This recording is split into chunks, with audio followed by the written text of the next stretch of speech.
nem maltrateis os meus profetas. Se os senhores já ouviram isso dentro da igreja, sejam bem-vindos. Eu sou Roberto Leão, esse aqui é o canal Até Que Ele Venha, e hoje nós iremos tratar um daqueles temas mais difíceis de se falar de cima dos púlpitos das igrejas, certo, gente? Essa frase está rolando dentro das igrejas há muito tempo.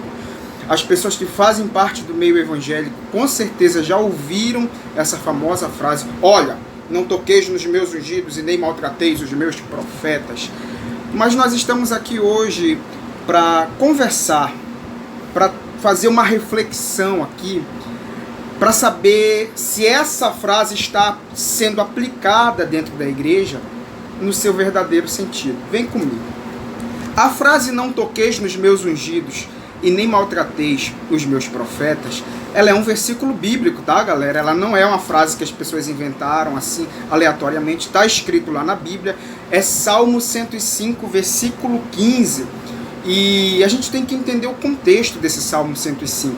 Salmo 105 é um salmo que está agradecendo a Deus por tudo que Deus fez na vida do povo de Israel. O salmista está escrevendo uma canção de agradecimento.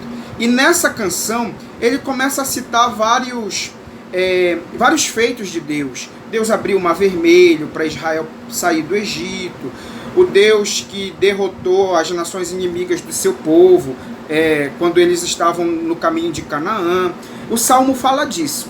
Vai chegar o momento que o Salmo vai dizer assim, que Deus, por amor do seu povo, repreendeu reis e nações, dizendo: não toqueis nos meus ungidos e nem maltrateis os meus profetas. É uma chamada de atenção de Deus, né? Só que ali, o versículo 14 diz assim: a ninguém permitiu que os oprimisse, antes, por amor deles, repreendeu reis, dizendo: não toqueis nos meus ungidos e nem maltrateis os meus profetas. Então, não toqueis nos meus ungidos, no contexto do Salmo 105, tem o significado de opressão. O que seria esse tocar? Seria oprimir, seria você causar algum tipo de violência contra o povo de Deus. Então, nesse sentido, Deus repreendeu reis, segundo a Escritura, dizendo: não toquem, ou seja, não oprimam o meu povo. Eu não permito que o meu povo sofra injustiças, que o meu povo seja oprimido. Esse é o sentido de não toqueis nos meus ungidos e nem maltrateis os meus profetas. Acontece, meus caros, que a nossa igreja, a igreja contemporânea, ela conseguiu transformar essa frase numa espécie de blindagem sacerdotal. O que é a blindagem sacerdotal, gente? Do que eu estou falando? Você já ouviu falar na política? Com certeza você já ouviu falar de foro privilegiado, né? O que é o foro privilegiado? O foro privilegiado é uma espécie de blindagem que existe sobre uma categoria de políticos que não permite que eles sejam investigados por qualquer instância da federação. Por exemplo, o presidente da República, ele tem foro privilegiado. Os deputados federais têm foro privilegiado. Eles não podem ser investigados por qualquer polícia, certo? Por que eu usei a imagem da política? Para a gente entender que o foro privilegiado dentro da igreja, a base dele é esse versículo. As pessoas transformaram o "não toqueis nos meus ungidos, nem maltrateis os meus profetas" numa espécie de blindagem sacerdotal. E talvez você se pergunte: como assim sacerdotal? O que você está chamando de blindagem sacerdotal? Quem são os sacerdotes? Os sacerdotes são as lideranças da igreja como um todo, tá, galera? Sacerdote está enquadrado aí, independente do nome que venha na frente do nome da pessoa. Se é evangelista, se é pastor, se é missionário, se é apóstolo e tal, esse povo todinho que está no comando da igreja, eles formam uma classe sacerdotal. Esta classe utilizou a palavra do Salmo 105, versículo 15, como uma espécie de blindagem, como uma espécie de ameaça, ameaça entre aspas, tá, galera? Não me levem a mal. Uma espécie de ameaça para os crentes pequeninos dentro da igreja. Como assim? A classe sacerdotal, ela utilizou uma lógica para dizer assim: olha, não toque em mim, não chegue e me afronte, porque eu sou ungido de Deus. A unção de Deus está sobre mim. Se a unção de Deus está sobre mim, você não tem permissão para tocar em mim. Quem toca em mim, toca em Deus e tal. E existe um tom de ameaça por trás dessa fala, certo?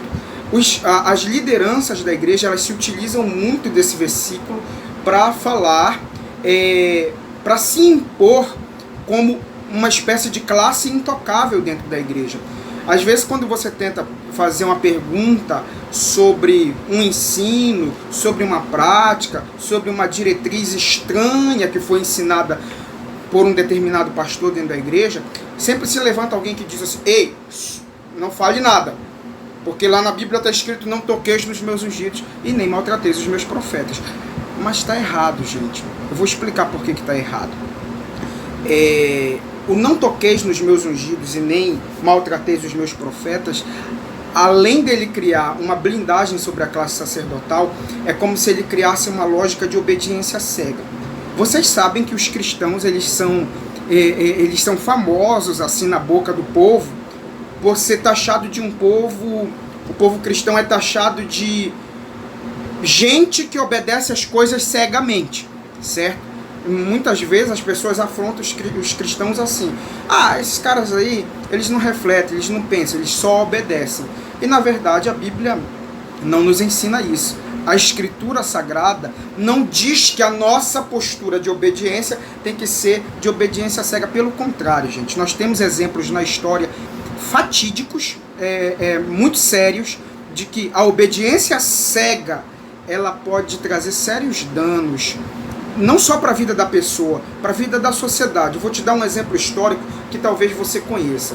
Um dos piores eventos históricos em que nós temos conhecimento de obediência cega foi o nazismo na Alemanha entre a década de 30 ali e o início da década e o meio da década de 40, gente. O nazismo, ele era um regime de governo ali da sociedade alemã naquele período, e o nazismo ensinou as pessoas a serem cegamente obedientes. Como assim? Eu vou te contar um caso que é verídico. No final da Segunda Guerra Mundial, em 1945, os comandantes nazistas que sobreviveram à guerra, eles foram levados ao tribunal de Nuremberg. Era um tribunal internacional montado para julgar os crimes de guerra, certo? Os crimes contra a paz, crimes contra a humanidade, o holocausto nazista. Isso foi julgado em Nuremberg a partir de 1945. E o que mais assombrou as pessoas que faziam as perguntas para os nazistas, ali no inquérito, no julgamento, era a maneira como os nazistas respondiam. Houve momentos dos promotores perguntarem para os réus, para os nazistas, assim: vem cá, vocês nunca questionaram que matar pessoas na câmara de gás e depois incinerá-las em crematórios era errado? Vocês nunca questionaram? Incrivelmente, alguns comandantes do exército alemão que estavam sentados no banco dos réus olharam para os promotores e responderam: não, porque nós só estávamos obedecendo ordens. Talvez a resposta dos nazistas que estavam no banco dos réus, no tribunal de Nuremberg, seja uma das coisas mais assombrosas da história da humanidade, do século passado. Assim, você imagina o promotor perguntando: vem cá, você nunca questionou a ordem? Ele disse: não, porque nós fomos educados a obedecer ordens. Ou seja, era uma obediência cega, era uma obediência sem limites. E a igreja não pode trilhar por esse caminho, meu amigo. A igreja não pode ser cegamente obediente. A nós foi dado a liberdade de questionar.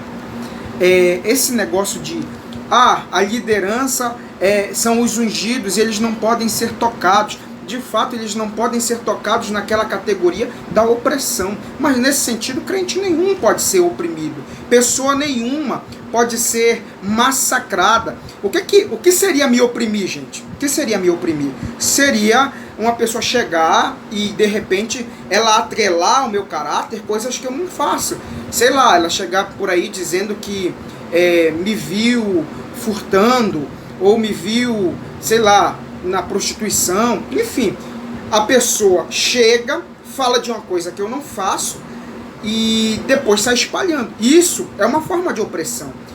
Pastor e pessoa nenhuma, autoridade nenhuma, seja grande ou pequeno dentro da igreja, e não só na igreja, na sociedade, ela não deve ser tocada nesse sentido. Ela não deve ser oprimida nesse sentido.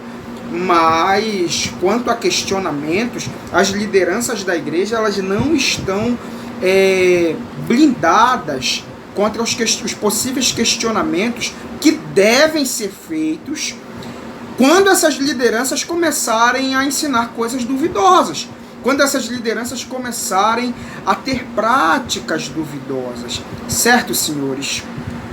Seguinte, certa vez eu estava em uma reunião da liderança, com o pessoal da liderança, e naquele dia eu sabia que a pergunta ia cair igual uma bomba, mas eu fiz mesmo assim. O conto diz o seguinte: certo homem chegou, um homem era chefe, ele era patrão, e ele chegou com seu funcionário e disse: pega essa árvore, cava um buraco, pega essa árvore e planta ela de cabeça para baixo, dentro do buraco, com os galhos para dentro do buraco e a raiz para fora. E, rapaz, muita gente que faz parte da classe sacerdotal da igreja conhece esse conto. Esse conto ele fala de obediência.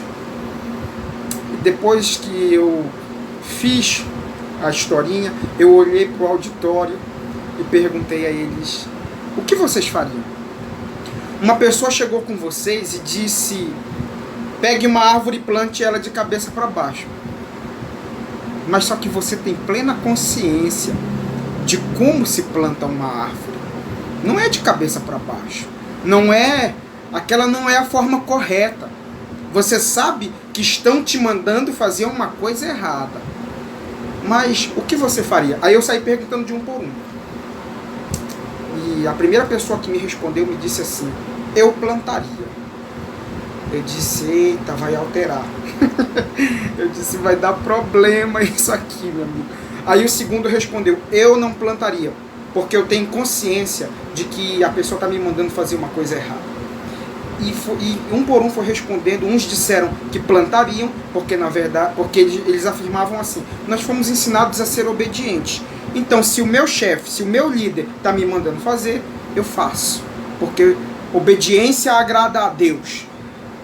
E eu disse: meu Deus, vai entornar tudo aqui e eu vou ficar numa saia justa. Quando todos eles terminaram de responder, eu disse: gente, a Bíblia não incentiva nós, igreja, a sermos obedientes a ordens erradas. Se nós temos consciência que uma pessoa está nos mandando fazer uma coisa que é errada, nós não devemos fazer só para sair de obediente no final das contas. Porque tem um monte de gente dentro da igreja que acredita nisso. Tem um monte de gente que, para sustentar o seu discurso de obediência, ele é capaz de obedecer às maiores atrocidades, às maiores aberrações doutrinárias, cara.